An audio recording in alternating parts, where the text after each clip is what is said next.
Olá a todos, bem-vindos a mais uma viagem de caravana. Obrigada por estarem aí. Já sabem que podem apoiar a caravana de duas formas: serem patronos, têm lá no link da minha bio do Instagram, ou então podem ir à loja, no meu Instagram também vão ver, e tem alguns produtos que podem adquirir e assim apoiam a caravana. Já sabem, para ver é no YouTube, estreias segundas-feiras, 9 da noite, carregam no sininho, recebem as notificações de episódios novos, comentem, partilhem. Se quiserem só ouvir, aplicações de podcast no telemóvel e seguem por aí a ouvir a caravana, está bem? Então vá, sem mais demoras, vamos começar este episódio. Um cheiro da sua infância. Cereja, doce de cereja. Porquê? De onde é que vem o doce de cereja? Não sei explicar, mas sempre que eu deparo com um doce de cereja e aquele aroma vem, aquele cheirinho, eu me sinto criança.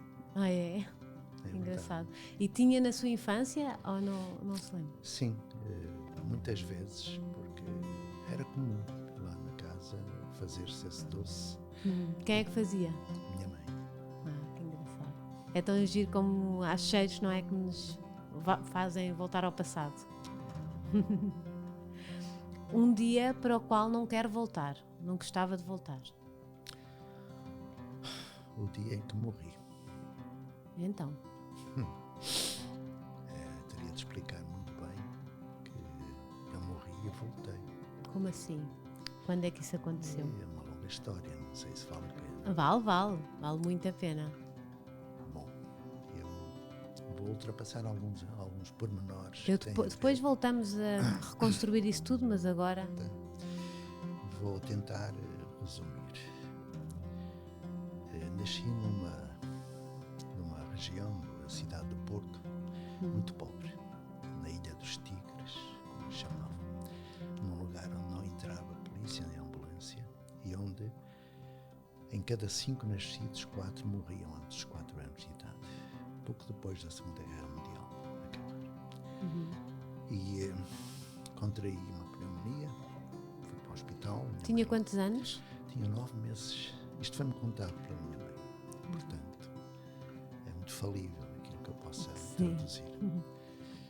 E ela me levou ao hospital, esteve muito tempo à espera da consulta e estava uma corrente de ar muito grande, de modo que quando eu cheguei à consulta fui logo internado, fiquei logo em situação de quase morte. Tinha desenvolvido não sei já o que, não me recordo. E o médico chamou o meu pai no dia seguinte e disse para fazer outro filho, porque este já tinha morrido. E que se fizesse outro filho ele seria padrinho, e foi padrinho da minha irmã Isabel, que é a minha irmã a seguir a mim. Sim. Somos 4 irmãos. Mas não morreu.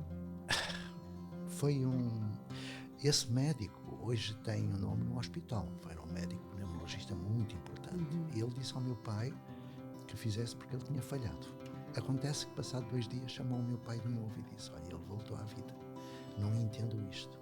Então ele me observou durante 4 anos, 3 anos e meio em casa dele, juntamente com os filhos dele. Ele me observava porque eu era um fenómeno, era o único caso de quem tinha morrido e tinha voltado. Certo. Então eu prefiro o dia de voltar do que o dia de morrer. São questões sem importância, mas que agora me fizeste lembrar, porque eu nunca falei disto na minha vida, nunca. A primeira vez. Obrigada por isso. Estava-me a dizer que viaja há 40 anos de caravana. É verdade. Para onde é que já foi? Qual foi o sítio mais bonito onde passeou por caravana? Cataratas do Iguaçu, no Brasil. Quem não acredita em Deus, chega lá e passa a acreditar. Porque é muito panteísta isto, não é? É o culto da natureza, mas é um lugar extraordinário. E olha que eu passei por quase 50 países. Depois que a escola da Ponte me fez andar por aí, andarilhando, não é? E o Brasil, para mim, é um dos países mais belos do mundo.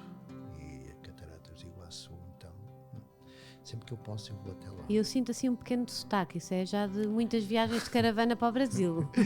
Não, eu estou os últimos 20 anos, eu tenho estado mais tempo no Brasil. Pois, e acaba por... Eu procuro falar português em Portugal. E acho que estou, mas os meus amigos dizem que eu falo de modo esquisito. Palavra preferida? Amor. Lógico, incontornável. E é indispensável coerência. A preferida é amor. É indispensável coerência. Foi eletricista, estudou engenharia e mudou-se para o ensino. Foi professor primário e universitário. Se alguma coisa estiver errada, eu tirei isto da internet, já sabemos as suas fragilidades. É um crítico do sistema tradicional de ensino. Para ele, a aula tradicional é um sistema obsoleto de reprodução de conteúdos que deixa a desejar naquilo que é o mais importante objetivo educacional, a humanização do indivíduo.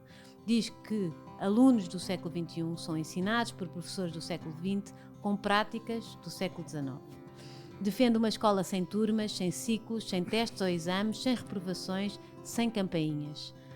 Em meados de 2017 era já indutor de mais de 100 projetos para uma nova educação no Brasil e colaborador voluntário no projeto Âncora, que segue o mesmo método de ensino da Escola da Ponte, uma escola focada na autonomia e protagonismo do aluno, que ele próprio tinha sido aí o mentor nos anos 70 no norte de Portugal. Tenho a honra de ter na caravana José Pacheco, da Escola da Ponte e do projeto Open Learning School. Quero saber tudo. Primeiro vou voltar a essa criança de 9 meses. Como é que foi depois? Voltou à vida? Voltei. E o que é que os seus pais lhe disseram? Foi um menino de ouro, de repente, não é? Olha, eu tenho muito receio de falar disso, porque não é por acaso que há casos, há simultaneidades, enfim, o Carl Jung fala disso. Não há coincidências.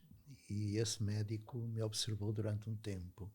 Eu estou a contar aquilo que me contaram, porque eu não tenho qualquer recordação desse tempo. Não me lembro absolutamente de nada. Estou a narrar aquilo que me disseram, não é? Exato. E, portanto, acredito que tenha sido assim.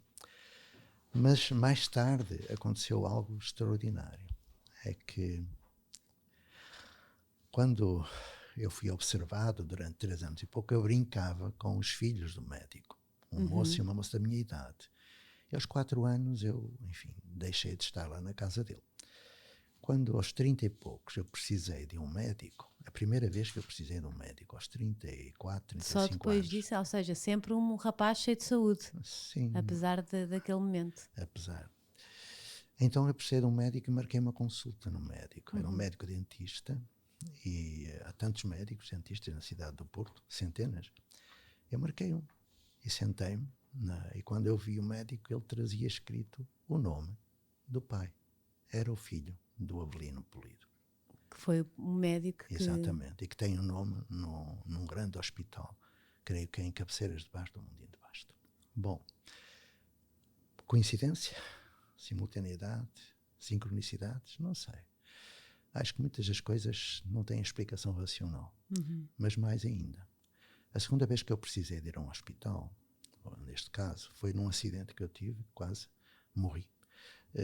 Mas fiquei ileso, o carro foi para a sucata, bateram-me a 140 por hora, enfim. Quem viu diz que eu dei 2 voltas no ar no carro e acabei olhando à minha volta com as pessoas com ferros a abrir a porta do carro para me tirar de lá. Portanto, um caso, enfim, bem grave, um acidente bem grave. Eu saí ileso, só o meu lugar é que ficou por destruir dentro do carro. E as pessoas gritavam, tiraram-me, eu sentei-me lá num canto. Chegou a GNR, chegou a maca do hospital, a ambulância, e perguntaram quais são as vítimas deste acidente. E apontaram para mim. E a GNR veio ter comigo, você estava neste carro? Sim, estava. Não estavam a acreditar. Não acreditavam. E o médico não, o enfermeiro disse, você tem de vir ao hospital, pode haver uma lesão interna. E eu fui.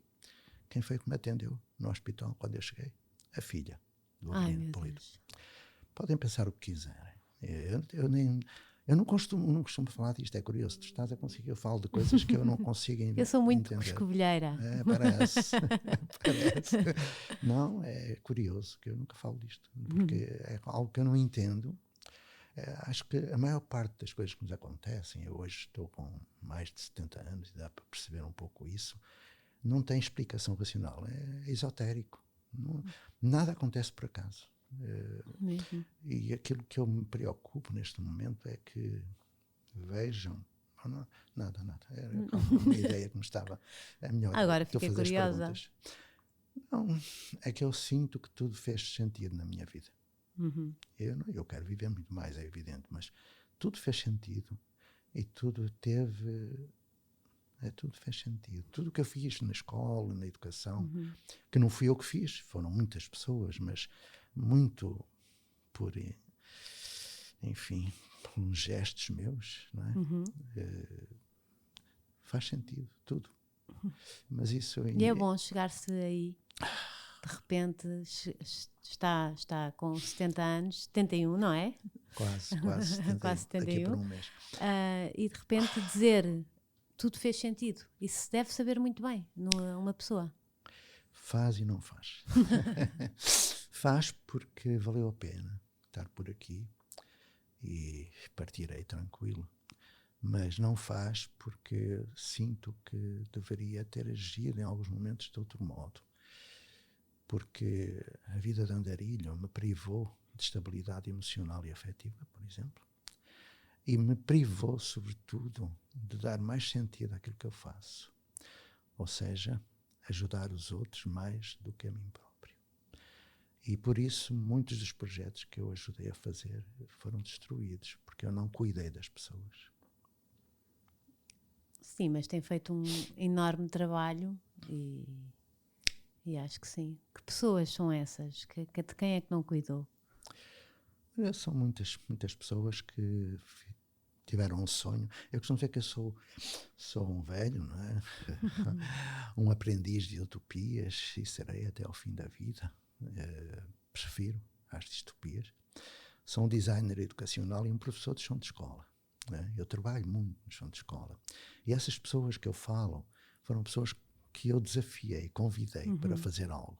Algo que é preciso fazer há mais de 100 anos.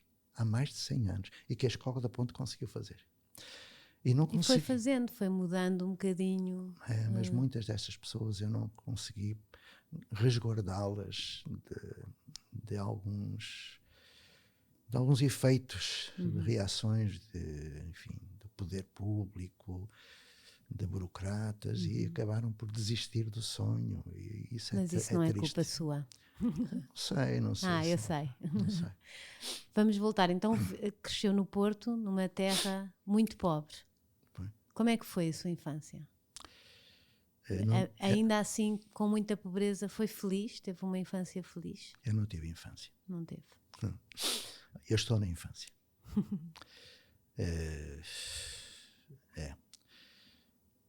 É melhor não falar disso. Foi duro? Foi meu pai na prisão, minha mãe morrendo. E não vale a pena Não falar vale a pena disso. falar mais disso. Peço desculpa. Não, acho respeito muito. E então, a escola foi fazendo, como é que foi a sua escola? Eu sei que li uma coisa a dizer que foi na escola que aprendeu o que era o ódio. Sim, infelizmente. Levou muito tempo a deixar de o ter. Assim como levou muito tempo a deixar também de saber matar, porque eu fui atirador de infantaria forçado. E, portanto, foi um trabalho muito grande de cuidar de mim para me esquecer dessa revolta, dessa angústia, dessa tristeza toda que foi essa escola do professor Vasconcelos, que nos batia com a pontapé, murro, com a cabeça contra o quadro, enfim. É melhor não falar muito disso. É melhor não falar. Coisas que aconteciam antigamente, felizmente, pelo menos saímos um bocadinho dessa, não é que não aconteçam outras coisas, mas... Felizmente essas já não acontecem. Essas já não acontecem. E então, e como é que depois foi eletricista? Como é que chegou até aí? Olha, a única possibilidade de sair daquele lugar para estudar era fazer uma admissão a um curso técnico. Nada de pensar no liceu. O máximo que poderíamos ambicionar era sermos serralheiros ou eletricistas. Ali não havia. O resto era ser pedreiro, trolha, traficante. Sim. Bom, então eu fiz a admissão, tirei o curso de montador de eletricista, tenho carteira profissional de eletricista. Aos 15 anos eu trabalhava como eletricista. E depois foi um conjunto de sincronicidades que me levou a ajudar um amigo que aos 17 anos tinha conhecido uma mocinha, queria casar com ela, mas os pais eram muito ricos, ele era muito pobre. Eu o ajudei a entrar na universidade. Ele só tinha o equivalente ao 6º ano atual e eu ajudei-o a fazer exame de admissão à universidade e ele entrou. Então eu percebi que eu tinha um certo jeito para educar ou ensinar, foi naquele momento. Mas eu estava a caminho do Instituto Industrial do Porto e interrompi porque eu depois ganhei fama de bom explicador, que é isso que se trata. Sim. Mas eu não tinha ideia nenhuma do que era ser professor, nem queria ser professor, nem queria. Mas eu comecei a receber jovens que não aprendiam na escola. E quando eu os ensinava, eles aprendiam. Eu perguntava, afinal, o que é que se passa comigo? Então eu fui para a educação por uma de duas razões, não é? Por amor ou por vingança. Eu fui por vingança e fiquei por amor. Fui por vingança para vingar aqueles que, tendo nascido no lugar onde eu nasci, não tiveram a oportunidade de sair de lá. Já morreram todos. Antes dos 30 anos, praticamente todos morreram. Tísica, fome, faca, bala, tortura política naquela altura, enfim. Eu estou sozinho na minha geração. E fui por vingança porque eu tinha de mostrar que era possível que todos aprendessem, independentemente do lugar onde nasceram. Se a escola oferecesse condições de se aprender. E então, ao cabo de meia dúzia de anos, aconteceu. A profissão caiu em si, não foi? Apanhou-o. Foi mesmo isso. Foi mesmo isso. Basta dizer que naquela altura já tinha trabalho, eu trabalhava em bancada, produção de motores e baixa tensão. Eu ganhava 20 mil escudos. Fui ganhar 1.000. Sim. 20 vezes menos como professor. Isso foi mesmo por amor. Valeu a pena. Faria o mesmo neste momento. E então aí é que nasce a Escola da Ponte. Como é que foi? Olha, começou por dar explicações assim e ensinar? Depois tive que fazer um magistério, passar Sim. aqueles 2 anos trabalhando para fazer um magistério, para me habilitar. E depois fui trabalhar. Fui trabalhar e desde a primeira hora eu tive problemas sérios, não é? Que, inclusivamente com a polícia política, com a velha DGS, e que me incorporaram no serviço militar obrigatório para a atitude da infantaria quando eu sou estrábico. Era para eu morrer, não é? Porque todos os meus colegas professores foram para a Amanuense, tropa de retaguarda. Eu fui para a frente. Só que eu tinha estado, é uma história longa, não sei se vale a pena. Vale a pena, tudo Eu tinha estado na Guiné, em Cabo Verde, eu tinha estado no cenário de guerra. Eu sabia que se fosse para lá eu morreria, porque eu não iria matar ninguém. Eu sou um pacifista, não iria matar. Mas eu era atirador de infantaria, furriel de atirador de infantaria. Então perguntei como é que eu poderei escapar à morte, porque era isso que queriam que acontecesse, porque eu era do revirário, como eu costumo dizer. Eu ajudava a reação ao fascismo, não é? Eu era dessa... enfim, nunca fui filiado em partido algum, mas ajudava quem tentava acabar com a ditadura. E fui operacional, 25 de Abril também, mas isso não importa. Não fiz mais que a minha obrigação e é uma coisinha pequenina que eu fiz. Bom, acontece que me disseram, olha, se ficar nos 8 primeiros lugares, tu não vais para o ultramar. Eu fiquei em 8º. Porquê? Porque eram os testes psicotécnicos. A gente tinha de decorar tudo sobre armas, técnicas de combate e tal. Eu decorava tudo na véspera e no dia tirava a nota máxima. Mas não era melhor falhar aquilo tudo? Não, eu tinha que tirar a nota máxima depois nas provas físicas também para poder escapar à guerra. Porque se eu fosse para o ultramar eu teria morrido. Aquilo com as notas máximas escaparia de ir para a guerra. Eu fiquei a dar instrução e continuei a trabalhar na escola também, porque quem ficasse cá ficaria a dar instrução a quem fosse para o ultramar. E eu fiquei. Foi uma sorte. Aliás, eu tive sorte sempre e continuo. Eu nem mereço, penso, toda a sorte que eu tenho. Merece, sim, senhora. Não sei. E depois, então, a sua escola, como é que foi a sua primeira experiência como professor? Foi professor primário, foi isso? Professor primário, eu trabalhei em todos os escalões. Sim. Não é? Ajudei em creche, ajudei em jardim de infância, como voluntário, nos últimos anos, passei muito tempo em crianças pequeninas, mudando fralda, etc. Fui professor de primeiro, segundo, terceiro ciclo, fui professor de ensino médio, porque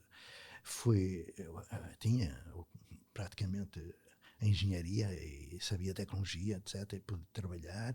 Fui professor de ensino dito superior, dei aulas de teoria de corrida em pós-graduações, portanto, percorri tudo. Fui professor de educação de adultos também, porque sou especialista em alfabetização linguística. Então fui fazendo esse percurso, mas começou muito mal, muito mal. Foi? Foi. Eu fui trabalhar o primeiro dia, foi na Torrinha, no Porto, e ao fim de 10 dias fui preso. Porque, logo assim? é verdade, porque a diretora não, a senhora mais velha estava a fazer as turmas e ficava com os alunos e mandava-me outros. Eu perguntei à minha senhora, porquê é que fica com uns e manda outros? Ela disse, eu não sei trabalhar com esses, são os bandidos, são lá da ilha, que havia lá próximo, uma pequena ilha de crianças pobres, muito pobres, chegavam descalças, cheias de piolho. Eu disse, a senhora não sabe trabalhar com eles? Não, então vá aprender. Olha que diabo, então se não sabe, vá aprender. Era a mulher do diretor, o diretor era informador da polícia política. Acabou. Pumba. Agora, tenho uma grande recordação dessa época e que só se revelou passado muitos anos. Eu sou o filho mais velho de 3 casamentos do meu pai e tenho irmãos mais novos, 20 anos, e uma delas casou com o Paulo. E um dia estava com o Paulo na varanda da casa dele e ele perguntou-me, olha, a Catarina vai para a escola, diga-me lá, senhor José, trabalhou... Eu que era cunhado dele, Sim. 14 anos mais velho, 14, uma diferença pequena, não é? Eu disse, mas o que é que tu queres saber? Qual é a melhor escola aqui do bairro? Nós estávamos na varanda vendo 2 escolas. Eu disse, olha, em todas as escolas há bons professores, portanto a tua filha vai encontrar uma boa professora, certamente, que é isso que a gente deve responder, há excelentes profissionais. E ele, não é verdade. Assim, mas porquê? Porque eu tive 2 professores, um que me fez tudo de bom e a outra que foi uma cabra, que me pôs fora da escola. Eu perguntei, mas como é que era esse professor? Ele disse, olha, ele chegava, tirava-nos os piolhos, trazia-nos calçado, cuidava bem de nós. Era o José. Por aí vai. Eu disse, e depois? Depois ele um dia chegou e disse que tinha de ir para a guerra, foi embora. E veio uma professora, no primeiro dia, disse-me, tu tens piolhos, rua, saia daqui. Eu nunca mais apareci na escola, fiz o curso de adultos. Eu não sabia que ele estava a referir-se a mim. Eu disse, mas como era esse professor? Ele disse, olha, ele era assim da sua altura, tinha uns óculos à John Lennon, andava sempre de preto, sandálias, tocava muito bem, violão, e eu disse, espera lá, e como é que ele tinha o cabelo? Pelo fundo das costas. Ah, é? E a barba? Muito grande. Sim. Em que ano andaste na escola? Ele, 1972. Onde? Na Torrinha. Ele olhou para mim, era eu, a pessoa. Vê se eu não tenho sorte. Quais são os professores que recebem esta notícia? E a sorte do aluno também. Ele era seu cunhado. Sim, ele faleceu já, mas um belo homem. E só que, enfim. E depois a Escola da Ponte, conte-me lá como é que isso nasceu. Olha, a Ponte nasceu na última vez que eu tentei ser professor, porque já levava muito desencanto. No ano anterior quase tinha sido assassinado. Ouviste bem? Assassinado. Se quiseres eu conto a história também. Também quero, claro. São muitas histórias. Um dia vou escrevê-las todas, se tiver tempo. Mas eu posso contar a história anterior.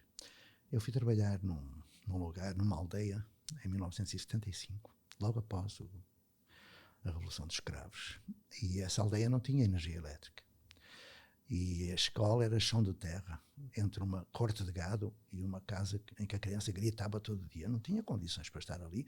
Eu levava as crianças e os jovens, quando não chovia, para conhecer a região e tal. Então ganhei fama de bom professor, pronto, é diferente. E eu saía de minha casa no Porto, ia de autocarro até uma paragem, atravessava o mato, comia lá no meio com os passarinhos à volta, era muito bucólico, era muito engraçado. E depois ia para a escola, dava as aulas, voltava no final da tarde para casa e no dia seguinte, de manhã, ia. A minha companheira estava grávida e passou uma noite muito mal e eu tive que assistir e não ouvi o despertador. Repara bem, em 180 dias eu só perdi o autocarro um dia, foi esse. Então perdi o autocarro, fui para a boleia e apanhei uma boleia direta para a escola. Então, chegado a hora de almoçar, almocei na escola, não passei pelo meio do mato. E quando chegou a hora não havia alunos. Assim, queres ver que eles foram lá ao mato procurar, que eles às vezes iam ter comigo. Não foi. Aparece um carro, sai um homem, vem a correr, agarra-me o braço. Senhor, o professor Pacheco, sou. Venha comigo. Entrei no carro, ele passou um portão, fechou as janelas. O que é que se passa? Ele, você sabe onde é que está? Assim, eu não sei. Está na residência paroquial, eu sou o padre Abreu. Eu, mas o que é que eu estou aqui a fazer? O senhor veio pelo meio do mato. Assim, não. Ele ajoelhou-se e começou, obrigado, meu Deus, obrigado, com uma voz muito embargada. Eu não estava a entender nada. Eu disse, olha, desculpa lá, o que é que se passa? E ele, olha, o senhor não veio pelo meio do mato hoje? Não, não vim.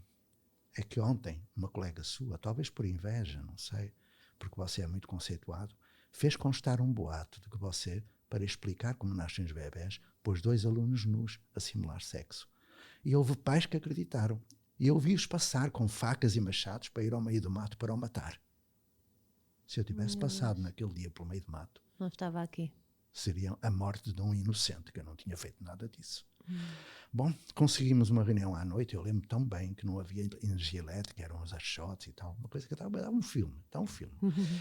Eu conseguia porque vi que havia uma aluna minha que estava entre os pais a querer me matar, o padre à frente e tal.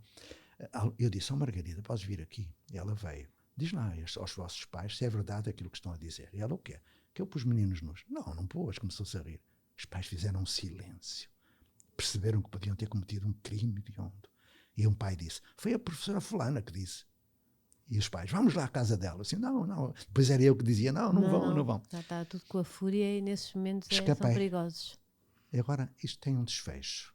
Isto foi em 75. Em 2005, eu estava na Escola da Ponte a lançar um livro. Tinha uma fila de autógrafos. E eu perguntava às pessoas o nome para pôr, para fulano e tal.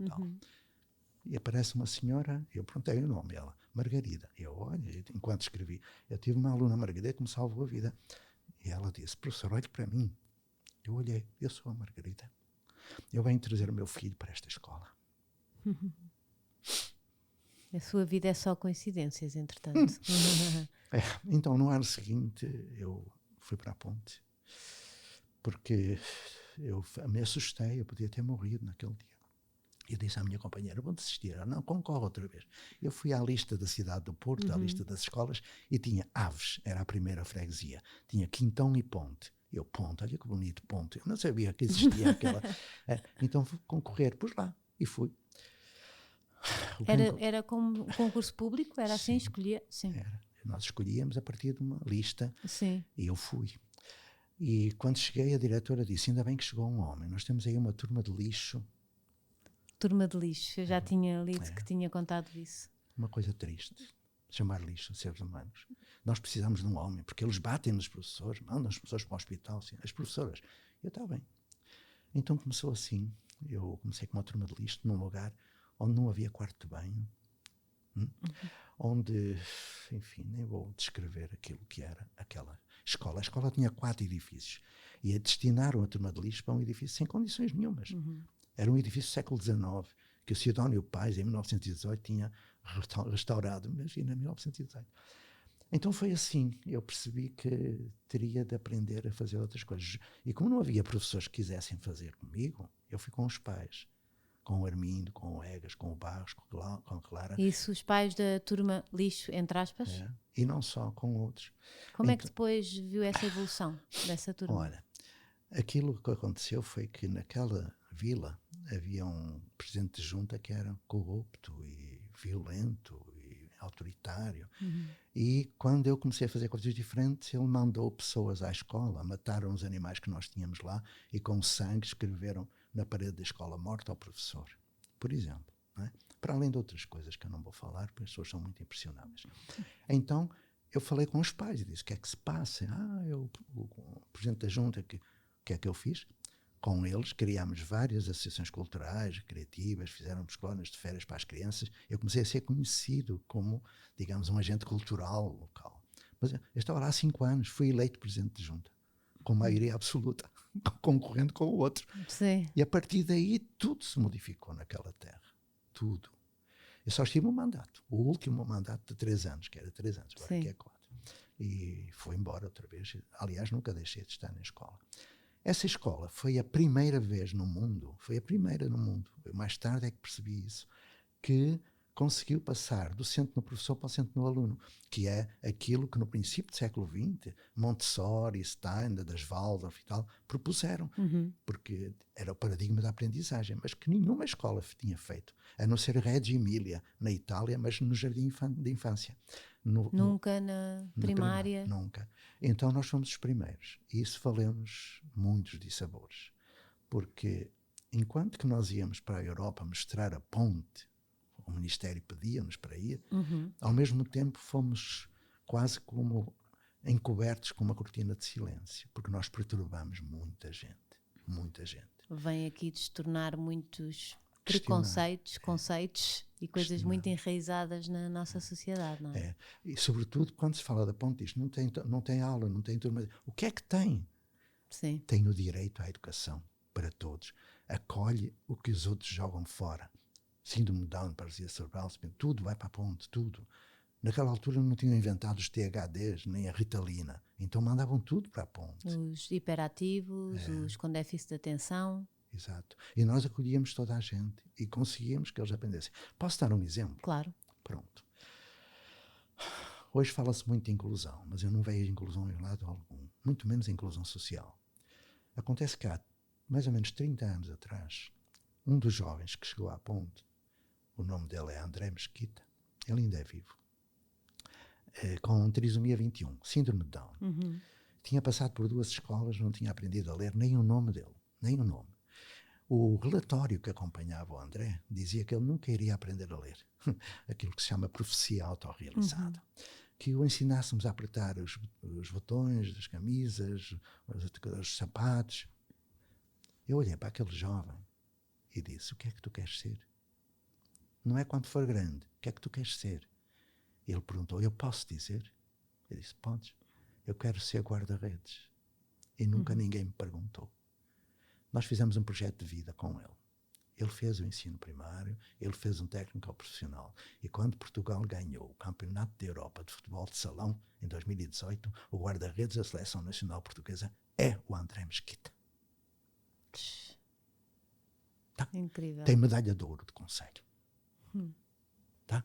Estava destinado a não aprender a ler. A não ser nada. Então nós não fazemos milagres. Nós apenas garantimos o direito à educação, que está na Constituição. Esse modelo que está aí, da aula da turma, não garante. Está fora da lei. Completamente fora da lei. Então, e como é que é na ponte? Não há turmas, não há testes, não há campainhas? Há aprendizagem, há educação, há humanização do ato de aprender. E as pessoas não lhe fazem muitas perguntas sobre isso. Como é que os mais velhos, se não atrasa os mais velhos tanto com os mais novos, se, não é? Devem-lhe perguntar tudo e questionar tudo. Sim, os pais questionarem têm todo o direito. Porque a opinião pública pensa que a escola tem que ser como foi no século XIX, está aí. É igual ao século XIX. Aquela sua frase que é polémica, que os mas professores verdadeira. devem ficar um bocadinho É verdadeira. chateados. Os professores não, os dadores de aula sim. Ou seja, eu sou dirigente sindical, ou melhor, fui dirigente sindical. Eu defendo os professores, mas não defendo mediocridade, nem falta de profissionalismo. Portanto, eu não sou maniqueísta, mas eu sei quem são os professores e quem são os dadores de aula. Aqueles que estão acomodados, que não mudam. Esses não merecem o nome de professor. Esses são outra coisa que eu não quero dizer. Fico muito triste quando penso nisto. Mas também há professores que podem mudar a vida de uma pessoa. E posso dar-te agora uma novidade, porque está para acontecer. A ponte tem 46 anos de idade. A ponte, ok? 46 anos, foi em 76. E eu tenho mais de 40 anos de insucessos. Mas, ao longo desses anos, eu fui conhecendo gente. E essa gente, neste momento, se organizou. Alguns são diretores de agrupamento de escola que me pediram ajuda. Outros são vereadores que me pediram ajuda. Outros. E então, o que vai acontecer? Fica em primeira mão ou primeira boca. É uma novidade. O que vai acontecer é que em cerca de 30 lugares de Portugal, do Brasil, provavelmente de Angola também, vai acontecer essa mudança. Vai acontecer. Muito além da ponte. A ponte já é um fóssil, já. Com 46 anos, vai muito além da ponte. Nós vamos pôr o sistema de ensino dentro da lei. Nós vamos pôr esse sistema de ensinagem dentro da lei. E eu posso explicar porquê. Claro. Porque esse sistema, que nasce no século XIX e século XVIII, na primeira Revolução Industrial, ele é excludente. Ele é hierárquico e, portanto, é autoritário. Ele impõe um currículo. Impõe extenso, que haja aula. Extenso E inútil, porque as pessoas não aprendem. Não aprendem. Eu também li uma coisa assim, até podem aprender agora e daqui a um ano vai-se perguntar e já não sabem nada. Daqui por um mês. Ou seja, não se aprende.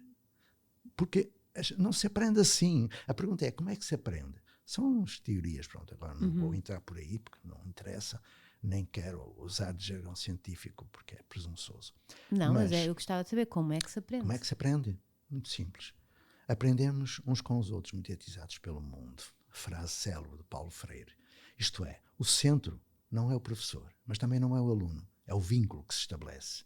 A educação integral passa pelo contacto, pelo vínculo que nós criamos com o outro. O vínculo é amoroso, o vínculo é emocional, é cognitivo, é ético, é estético. Quando se cria uma condição em que o vínculo acontece, a aprendizagem passa a ser significativa. Ou seja, eu sei porque é que eu aprendo. Eu aprendo porque quero aprender. Por isso é que eu pergunto às crianças no chão de escola. E aí o projeto, aí a Exatamente. aprendizagem pelo projeto, que é o que faz a Escola da Ponte. Em 3 dimensões cognitivas, em 3 dimensões curriculares que a Escola da Ponte não faz.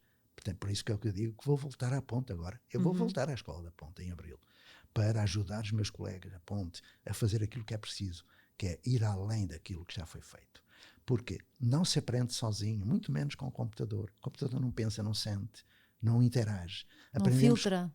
Sim. Não filtra, não escolhe. Eu quando vejo realmente computadores, robôs, como agora nos Estados Unidos fazem, despedem professores, compram robôs que debitam informação na cabeça das crianças. É isso que está a acontecer. Big Brother is watching you. Não é? É a consagração do velho. Eu já nem sabia que isso já acontecia. Já, desde há 2 anos. Quando começou a pandemia, como as escolas particulares falta faliram. De emoção, hein? Que falta de emoção e de ligação. Terrível. Ver a inteligência artificial a controlar o ser humano não pode. Então, é preciso que haja esse vínculo, porque eu faço sempre uma pergunta. Alguma disciplina, vocês não gostaram do professor? Sim, vocês não aprenderam nada nessa disciplina. Não. Porquê? Tem que haver esse vínculo e tem que haver significado naquilo que se aprende. E o que se aprende não é posto num teste. Um teste quase nada avalia. Eu sei que muita gente vai pensar que eu estou a falar de Marte ou Júpiter. Eu estou a falar daquilo que eu faço nas melhores escolas que o mundo tem. No Open Learning, que vai fazer uma revolução na educação. Na Escola Aberta de São Paulo, na escola do Projeto Âncora, na Escola da Ponte e em mais 30 e poucas escolas neste momento que vão mostrar ao nosso governo português que é possível que todos aprendam. É possível que todos aprendam. Esse o projeto Open Learning é o que já está em funcionamento, vai estar em 2022, certo? Sim, está a ser neste momento lançado. É um empreendimento particular, é curioso. Eu que sou professor de escola pública há 52 anos, colaboro. Porquê? Porque é um empresário que tem 2 filhos e que sabe que esta educação, que o Ministério da Educação põe cá fora, não serve. E que as escolas particulares também não servem. Porque as escolas particulares são um engano. Não fazem nada diferente da rede pública. Só que têm mais computadores, têm mais piscinas, mas o resto é igual. Tem mais funcionários? Tem mais cuidados, porque é pago, não é? Claro. Enfim. Mas então, o que é preciso é perceber-se que é possível que todos aprendam numa tripla dimensão curricular. A dimensão do sujeito, que é o currículo de subjetividade. Eu tenho direito a desenvolver os meus talentos. As salas de aula são cemitérios de talentos. Ok? Como é que eles escapam? O Einstein saiu da escola, Pablo Picasso saiu da escola, Mahatma Gandhi saiu da escola, o Edison saiu da escola para ser. O Steve Jobs, quando foi para a universidade, só foi para o curso, para a disciplina de caligrafia chinesa. Ele escapou. O Salman Khan nunca foi às aulas. Então temos aqui muitos exemplos de que, apesar da escola, muita gente se educa, mas é preciso que a escola cumpra a sua função, que não terceirizem outros. É preciso juntar a família, a sociedade e a escola num projeto único. É preciso que a profissão de professor não seja uma profissão de solidão, que seja uma profissão de cooperação. Que sejam equipes que assegurem isso. É todo um conjunto de fatores que nós conseguimos identificar e pôr em prática. Porque isso que está aí, que o Ministério propõe, esses projetos de gestão flexível, são ilusões. Não vai resolver nada. E quando acabar o dinheiro da Europa, acaba o projeto. Não pode ser assim. Nós estamos a adiar, estamos a comprometer o futuro das gerações. Quando se queixaram da guerra da Ucrânia, eu disse, qual é a nossa cota-parte de responsabilidade? Numa educação que desenvolve competitividade uns contra os outros, é o princípio do conflito. Conflito consigo mesmo. Então nós temos que perceber que, sem ser o principal causador, o sistema educativo, ou deseducativo neste caso, é um dos causadores de todo o infortúnio que aí está, do suicídio juvenil, do tráfico, de tudo isso que aí está, é a educação familiar, social e escolar. Senão, onde é que a pessoa foi formada para ser traficante ou ser um assassino? É preciso perguntar-nos isso. Mas há boas pessoas. Pois há, apesar desta escola, há. Apesar, porque encontraram excelentes profissionais. Porque há bons profissionais. É preciso dar-lhes oportunidade. Então, fica a novidade. Vai acontecer. Porque o sistema educativo português está fora da lei. Totalmente fora da lei. Primeiro, está fora da lei porque não cumpre a Constituição. E a Constituição estabelece que a educação é um direito subjetivo, é um direito de todos. De todos. E o que acontece? Centros de explicações, centros de estudo, analfabetismo funcional ou literal, está aí. Então não cumpre a Constituição, não cumpre a lei de base do sistema educativo, não cumpre. Não cumpre os projetos educativos das escolas que os professores nem conhecem. Então temos aqui indícios de crime. Primeiro, quando não dá direito à educação, chama-se isso abandono intelectual. É crime. Quando investe tanto dinheiro para tão fracos efeitos, é crime. Ineficiência administrativa. Quando tem uma proposta que não concretiza na prática, porque a prática é o contrário do que está nos projetos, isso configura o crime de falsidade ideológica. Queres mais? Este sistema é corrupto, intelectual, moral e economicamente corrupto. É preciso dizê-lo. É um sistema que vem do século XIX, certo? É, 18 e 19. Ele começa na Prússia militar, por isso é que há o primbar para ali, primbar para lá, disciplina imposta e tal. Passa pela França dos conventos, a cela de aula, a cela da monja sozinha, tem muito simbólico. E passa pelas padronizações de tempo. Eu pergunto muitas vezes, porquê é que a aula tem 50 minutos? Alguém sabe? Ninguém sabe. Porquê é que há aula? Ninguém sabe. Não tem fundamento científico. Outra questão errada, e que está fora da lei e do sistema, o artigo 48º, ponto 3 da Lei de Base do Sistema Educativo, repare que eu estou a falar da lei portuguesa, estabelece que nas decisões de política educativa os critérios de natureza administrativa não podem sobrepor-se à natureza pedagógica ou científica. O que é que acontece? Tudo o que está aí, aula, turma, não tem fundamento científico. Está fora da lei. Está fora da lei. E se alguém não concordar, eu estou disponível para dialogar.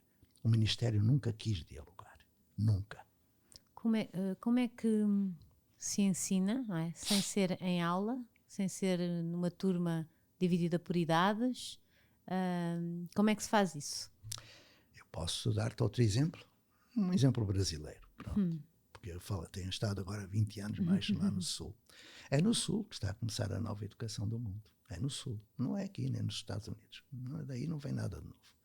Infelizmente. Bom, uma menina que chega com 9 anos, não quer aprender nada, não quer fazer nada, e eu pergunto porque é que ela não quer. Ela não gosta de escola, a escola é uma seca, como eu ouço dizer por aí. Disse, mas o que é que tu gostarias de saber? É pergunta básica. Quando eu pergunto isto a uma criança, ela pergunta, eu posso dizer o que eu quero saber? Repara bem. Com medo. Com medo. Já lhe destruíram a curiosidade, já proibiram de perguntar, porque já esteve a ouvir muita resposta em sala de aula a perguntas que ela nunca fez. E quando eu lhe pergunto o que é que tu queres saber, ela me diz, olha, eu estou preocupada com uma coisa. É que eu moro numa favela, não é, na comunidade, e eu percebi que qualquer dia deixa de haver ser humano. Eu, mas porquê? Porque a NASA, a Agência Espacial Norte-Americana, escreveu numa revista que eu li que está à procura de um planeta para onde o ser humano possa ir quando não for possível viver na Terra. Eu disse, e o que é que tu queres? Tens a ver com isso? Eu gostava de saber se é possível a gente continuar na Terra, porque é tão bom estar aqui. E também se é possível viver noutro planeta. 9 anos. 9 anos. Eu perguntei, eu posso ajudar-te a descobrir isso? E ela olhou para mim e disse, você é professor? Eu disse, sou. Não é isso que tu queres? É. Essa menina, aos 13 anos, 4 anos depois, foi para a NASA, para Washington, com um projeto de vida sustentável na Terra e noutro planeta. Dá para entender? Aprendeu tudo o que tinha de aprender no ensino básico, no ensino secundário e no ensino superior, aos 13 anos. Dá para entender do que é que eu estou a falar? Pronto. Queres outro exemplo? Sim. Uma menina que chega, também de favela, muito pobre, família monoparental, pai preso, pai assassinado, que no Brasil, infelizmente, há muito disso. Eu lhe pergunto, o que é que tu queres fazer da tua vida? Porque ela não queria fazer nada. Ela, eu quero ser rapper, cantora de rap. Cantora de rap. Eu disse, eu posso te ajudar a ser rapper? A pergunta veio logo. O tio é mesmo professor? É logo. Quando eu pergunto, posso ajudar? Posso. Essa menina fez um projeto de vida. Aprendeu português, porque rapper é declamação, é cantar, é compor. Ela que não sabia ler, aprendeu a ler para compor, cantar, dançar. Ela fez tudo. Aprendeu química, física, matemática, tudo em torno daquele projeto.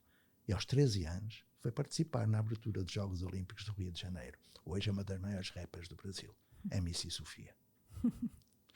Eu poderia estar aqui o dia todo. Tem mesmo que escrever esse livro. Tem mesmo que escrever esse livro. Mas eu tenho muito medo, porque é muita arrogância, sabes? Porque eu não me contento com isto. Eu quero é que todos tenham acesso ao direito à educação. Todos. E com este modo de fazer escola, não têm. Então, o que propõe, por exemplo, nessas crianças, desses exemplos, é através de uma paixão que elas têm, não é? Elas vão aprendendo transversalmente as várias disciplinas que se podem aplicar a essa paixão. Olha, seria difícil, é muito difícil explicar, mas eu posso tentar. Posso tentar com um exemplo, pronto, um exemplo também. Eu estava numa escola, entrou uma menina e voltou-se para uma professora que estava lá e disse, fulana, eu acho que já sei fazer raiz quadrada. Eu acho que já sei, ok? Ela disse, e porquê é que tu foste estudar raiz quadrada? Quando eu pergunto se alguém sabe fazer raiz quadrada, nunca encontrei alguém que soubesse, a não ser pessoas de matemática ou engenheiros. E quando eu pergunto, alguma vez precisou de utilizar a raiz quadrada? Nunca. Nunca, ninguém. Então, para que é que está no currículo básico? Porque é que é uma aprendizagem essencial? Por exemplo, mas aquela menina achava que já sabia fazer. E a tutora disse-lhe, espera um pouquinho. Pegou no iPhone, ligou na câmara e pôs a gravar em vídeo a conversa. Eu ali, ouvindo, estrábico que sou a ver, sem que eles percebessem. É muito interessante. O meu estrabismo permite-me isso. Eu estava a ver e eles não sabiam que eu estava a vê-las. Aí ela começa, mas porquê é que tu foste estudar raiz quadrada? E ela disse, olha, o meu pai, há um mês atrás, ele pediu-me ajuda, porque eles fizeram um campo para o futebol de salão, mas eles não sabem fazer as marcações para o penalti, para a grande área. Eles tinham andado na escola, mas não sabiam que era um segmento de reta, um ângulo reto, uma circunferência, área do círculo, não sabiam. E nós fomos aprender para o ajudar. Repara que ela tinha feito uma equipe para aprender tudo aquilo que o pai lhe pediu para ela fazer e tinham aprendido muita coisa de matemática, de português, de física, tudo. Tinham aprendido muita coisa. E no meio disso, ela percebeu que tinha de aprender raiz quadrada. E foi aprender. E a professora perguntou-lhe, sempre gravado em vídeo, olha, mas como é que tu aprendeste? E ela, olha, no primeiro dia eu fiz um roteiro de estudo com a minha tutora. E no roteiro de estudo, eu disse que no dia seguinte, às 10 horas, ia falar com o professor Nelson, que é o professor de matemática, para me orientar na pesquisa na internet. Fez um roteiro de estudo. Depois, às 11 horas, fui para a biblioteca. Depois, ela explicou tudo o que fez durante o dia. Os passos. Eles fazem todos os dias um roteiro de estudo para o dia seguinte, com o tutor. E no dia seguinte, fazem Todos têm um tutor? Todos têm um tutor. E o tutor é um professor? É um professor de uma área qualquer e depois tem todos os outros professores que em torno dessa criança, de todos ajudam a aprender. Isto é muito mais do que isto, mas eu estou a tentar resumir. E então ela disse, olha, no segundo dia fiz isto, no terceiro dia, e agora, e diz a tutora, e agora o que é que tu queres que eu faça? Que me passe aí uma raiz quadrada para ver se eu sei. Isto tudo gravado em vídeo. E a professora pôs, eu lembro que a raiz quadrada tinha 6 dígitos, por exemplo, 690.478. E a criança rapidamente mostrou, estava certo, a tutora mostrou para a câmara e perguntou, e agora? Agora que eu já sei, vou lá para fazer as marcações e ajudar o meu pai. O que aconteceu? Há uma necessidade, neste caso comunitária, porque o currículo não é só subjetivo, não é só do próprio, é também comunitário e de consciência planetária. Se a escola tivesse ensinado a lavar as mãos, muita gente não morreria de Covid. Nem isso ela ensinou, que é uma necessidade básica. Portanto, há as 3 dimensões, do próprio, da comunidade e do mundo, do planeta. Então ela estava a trabalhar na comunidade. Então diz ela, vou para lá. Quando ela conseguiu obter informação, quando ela reuniu com o professor de matemática, quando ela aprendeu, ela produziu currículo. Porque currículo não é para consumir, é para produzir. Não é para decorar a partir de uma cartilha, de um livro de matemática ou português, não é isso. Ou de ouvir alguém falar. É produzir conhecimento. E quando se produz esse conhecimento, põe-se em prática. É útil, partilha-se, não se faz teste. Manifesta-se uma evidência de aprendizagem em portfólio digital. Quando a criança foi embora, A professora desligou a câmara e mandou para a plataforma digital da escola, para o ficheiro daquela criança, para o arquivo, aquela evidência de aprendizagem. Isso prova que ela sabe. Um teste não prova nada. Eu posso pôr a raiz quadrada num teste e esquecer. Ali não. Ali é uma competência. O saber em ação. É preciso dizer o resto. A idade da criança, 6 anos. E já fazia raiz quadrada. Já fazia tudo. Tudo até ao fim da primária ou do básico. É. Se não houver aula, nem turma, as crianças aprendem muito rapidamente. Se não fizermos... A aula vai haver sempre, atenção. Quando o discípulo está pronto, o mestre surge. Nós temos aula na ponte, aula direta. Quando uma criança não consegue obter a informação, ela vai ter uma aula. Ela pede ao tutor. Ela pede. É ao professor da disciplina que ela precisa. Então, a aula vai haver sempre, mas não isso que aí está. Isso é inútil. A aula é inútil. Em vez de nós estarmos a fazer planificação de aula, nós ajudamos o outro a planificar a sua vida. Dá para entender a diferença? Ao invés de estar a planificar a vida de um conjunto de crianças ou jovens, nós ajudamos o outro a gerir a sua vida. O tempo, os espaços, os recursos, o senso crítico. Mas como é que se mudam 2 séculos, não é? De uma ideia concebida? Quando me perguntam, mas como é que eu vou ensinar a fazer círculos de aprendizagem? Como é que eu vou ensinar a fazer roteiros de estudo? Como é que eu vou ensinar a fazer portfólios digitais? Eu respondo, dando aula. Lógico, é o que a pessoa sabe fazer. Eu tenho de valorizar o que a pessoa sabe fazer. Dar-lhe segurança. É a competência do professor. Era a minha competência em 1975. E, portanto, eu tenho de valorizar, respeitar o que a pessoa é. Dar-lhe importância. Cuidar do professor. E depois partilhar com ele aquilo que a gente sabe para produzir muito mais do que aquilo que eu sei.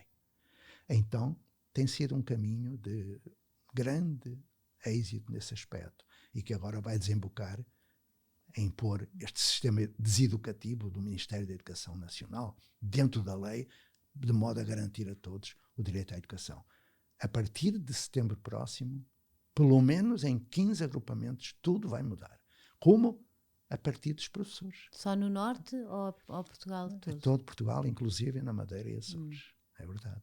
Então vamos fazer aquilo que há 46 anos foi prometido. E esta escola também olha para o aluno como um ser individual, é o que me parece, não é? E não como um conjunto em que todos têm que aprender ao mesmo tempo e todos têm que...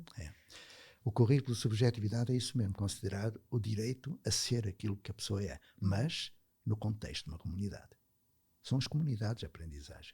Não essas que estão aí no site do Ministério da Educação, porque isso não é nada. É só um nome. Porque há um fenómeno recente. É que há 40 anos ninguém falava de individualização, personalização, metodologias ativas. Ninguém falava disso. Agora toda a gente fala, toda a gente escreve, mas não faz. Então, há uma perversão do discurso pedagógico.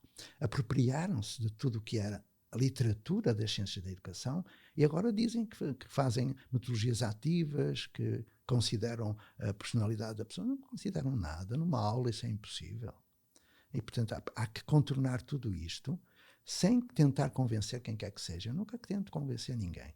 Eu penso é que os professores, se forem professores, eles têm que tomar uma decisão ética. A decisão que eu tomei, e não sou mais que os outros. Quando eu percebi que dando aula não ensinava a todos, eu só tinha 2 caminhos. Ou mudava o meu modo de agir, de modo que todos aprendessem, ou saía da profissão. Se eu continuasse, seria um crápula, antiético. Como é que é possível que um professor veja que os alunos não aprendem e continue a fazer o mesmo? Será que um médico que tenha hoje metodologias do século XIX, com instrumentos do século XIX, alguém vai à consulta desse médico? Não vai. A questão é esta, é que a opinião pública não se apercebe que há equívocos no meio disto. Por outro lado, há uma mercantilização da educação, que é muito negativa, não é? E uma destruição maciça do que seria a educação pública, a escola pública. A escola pública foi criada na Revolução Francesa, não é? Os jacobinos, que diziam que toda a gente tem direito a aprender. Não é? Liberdade, fraternidade. Liberdade. Era isso. E não é isso que acontece. Ninguém aprende, ou melhor, poucos aprendem. E o que aprendem é para além da escola. O que nós vamos tentar fazer é estabelecer diálogo. Diálogo. Se João Costa for ministro ou António Nova, estou a falar de nomes, de um governo que tem maioria absoluta, não tem qualquer desculpa a partir de agora. Não vai dizer que os outros não deixam, porque eles têm tudo o que precisam.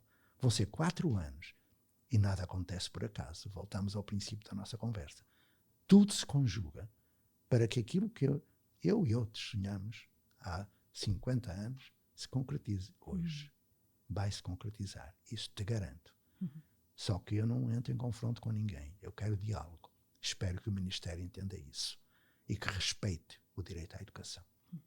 Professor, adorei tê-lo cá. Sei que me trouxe um presentinho. Trouxe para mostrar. Porque, para mostrar, isto aqui é... Este livrinho é do meu amigo António Quaresma. O professor também escreve... Já escreveu quantos? Olha, no mundo tenho em 12 países mais de 100 livros publicados e nenhum está publicado em Portugal. Nenhum está publicado em Portugal. Tenho traduções em islandês, em búlgaro até, para além de italiano, francês, alemão, português, inglês. Tenho a minha dissertação de mestrado traduzida nos Estados Unidos. Não está publicado em Portugal. Nenhum. Não há mal nenhum. Não tem problema. Eu não estou ressentido. Eu estou triste porque, efetivamente, eu precisei de sair daqui há 20 anos para perceber que a ponte foi apenas o início. O Agostinho da Silva, que é um dos meus émulos. São aquelas migalhas que se vão deixando. Essa migalha já é gigante. As sementes. O Agostinho da Silva dizia que a nova educação está a nascer no Sul. Ele sabia o que dizia. Este livrinho é o Recriar a Escola Pública, Refundar o Sistema Educativo. É do meu amigo António, que mora aqui, que trabalha aqui na Várzea de Sintra e que mora aqui em Muges.